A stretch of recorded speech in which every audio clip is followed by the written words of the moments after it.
it gets worse, like this thing, and I'm squirming, and I'm thinking, like, honestly, I'm just wanting the ground to swallow me up. I'm just like, it's just gone worse than I could imagine. It was like a nightmare scenario.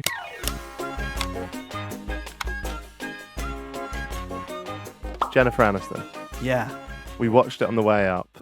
Scott pranks you with her. Can you tell us a bit about that? So what this was, I'd had a big night out the night before, and we were going to do a junket interview. I know we've spoken about this situation quite a bit.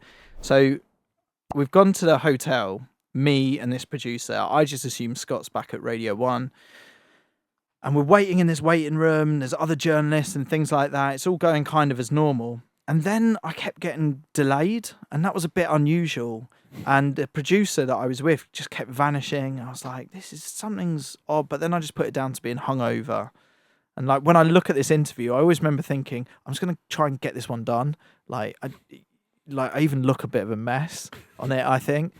And so I go start this interview. Bear in mind, I've interviewed Jennifer Aniston before. She's walked out with a Watford shirt. Everything's gone perfect. Like, it's been a really good interview. So when I walk in, I sit in front of her, it starts perfectly. She goes like, my Watford boy, like, or something like that. She's like, starts. And she's like, come here, gives a hug. Like, and I'm thinking like, geez, this just doesn't happen with these interviews. This is perfect. So I've started the interview, and I haven't really started with anything kind of, you try to be a bit funny or something, but it's like, it's quite simple questions. And she's just sort of smiling back at me, and she sort of laughs off the question, gives a really short answer. And I see her look at the person with her, and she sort of looks back, and I'm like, okay, a bit odd, but we'll go to the next question. Next question, she just looks really put out. It's like, I've really said something really bad. You asked her how she would come on to a guy, like, because she was playing the promiscuous boss in Horrible Bosses. Yeah, exactly. It's all linked in. It's all linked in. And to the point where actually some of these questions I'd ran past the producer. Like, that was the other thing I remember now that was really weird. The producer that I was with was like telling me to ask certain things, and like, that's a great question. He was like, go with that one. And it's just getting more and more awkward. And she's sort of fidgeting around with her hair a bit. She's sort of like, then she tells me something like, I just think that's a bit inappropriate. Oh. Now, in that environment, when you don't really suspect that there's anything wide, I just thought, oh my God, this is horrendous. I'm looking like some sort of misogynistic. Just the whole thing. It was like so not what I intended. It was just meant to be a nice chat. And it gets worse, like this thing, and I'm squirming, and I'm thinking, like, honestly, I'm just wanting the ground to swallow me up. I'm just like, it's just gone worse than I could imagine. It was like a nightmare scenario. You're quite composed in it, though. Like, on the external, you seem quite composed. Yeah, but I remember just thinking, this is really weird. Like, this is really horrible. I didn't want this. Like, yeah. And then Scott appears. That's the first thing I see is Scott. And my first thought is, thank God. Like, he's here. And I just thought, maybe they've just wheeled him out to kind of join in the interview. And for me, that's perfect. So I'm thinking, like, brilliant, saves the day. That was my first thought. And then I clock that he puts his arm around me, I think, and he says, like, he says that it's a prank.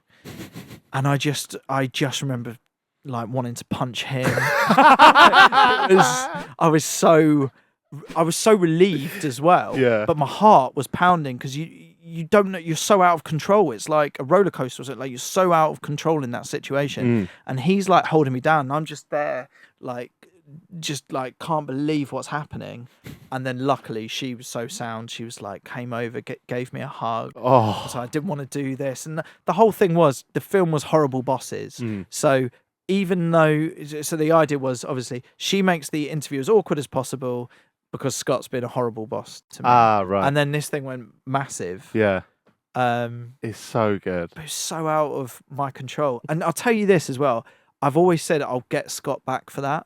And I've got good resources now, But I said it will be one day. It might even be on some of the last days of his life, or like, it's like I want him to kill him. I want him to never think it's just on Radio 1, or like, right. We could You could go bigger. We could be 20 years down the line on this. I need to, but I haven't got the idea.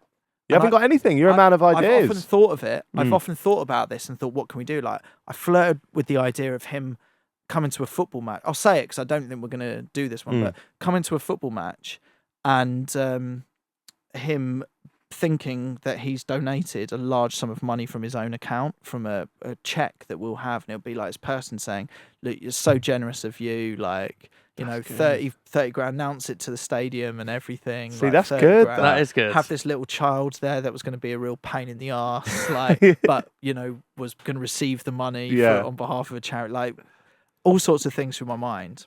So anyone listening to this, it needs to be an elite level of revenge. Like, you look at that Jennifer Aniston one, it needs the equivalent of hit me up on the socials. I'm in a similar boat to you, but not on Jennifer Aniston level. But Jack it's the best. plotted this clip did really well for us, but Jack plotted with a guest who came in, Pieface, who came in and made me ask him a question, and he stormed out of this room. And there's in the clip, I'm holding my hands up, going, "No, I promise I didn't mean to do that." And it looks like I'm going to cry. I promise.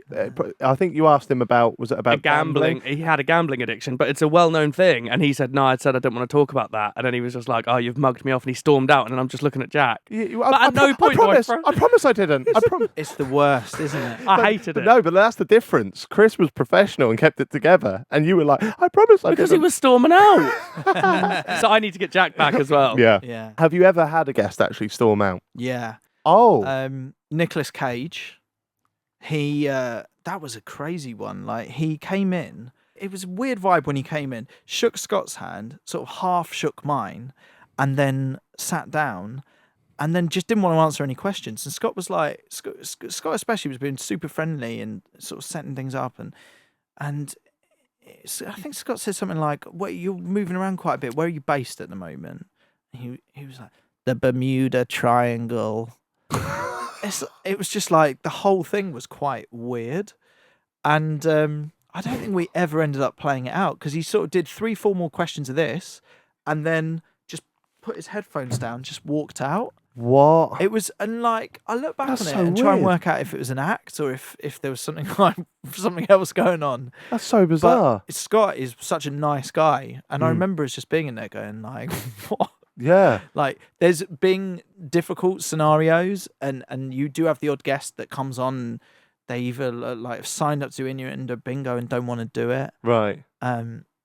or like, and it happens sometimes. That's all good, but that one was just like, Weird. Really. Did you have any weird. contact from his PR team after? I think that they wanted the thing pulled as well, Right. which was probably good for everyone involved. From my point of view, I just think you've got to show the reality of some of these situations, but equally, it was that weird that I just think no one benefited from ever seeing that. Yeah. I don't. Yeah, that is weird. That is and weird. he's such a massive name. Like, it was a really odd thing to see such a big star do. Right. And you do occasionally have difficult guests, you know. Yeah. It's the classic one, isn't it? Like, Alan Partridge is incredible. Steve Coogan, who plays him, is notoriously a tricky interview. Right. What, just to get stories out of? Well, I think because whenever you interview him, I guess he has to fight against this quite a lot. You think you're getting Alan Partridge, don't you? And, you know, I think that it's often people who play characters that I think really don't want to be seen in any way to be their character, yet you're kind of wanting to speak to them because of their character, right? Yeah, for sure. A lot of the time. For sure. By the next day, it was up to like 3 million, 4 million. And YouTube, it was on the home screen, and I thought it was a glitch. I was like, this thing doesn't seem to be moving from this home screen.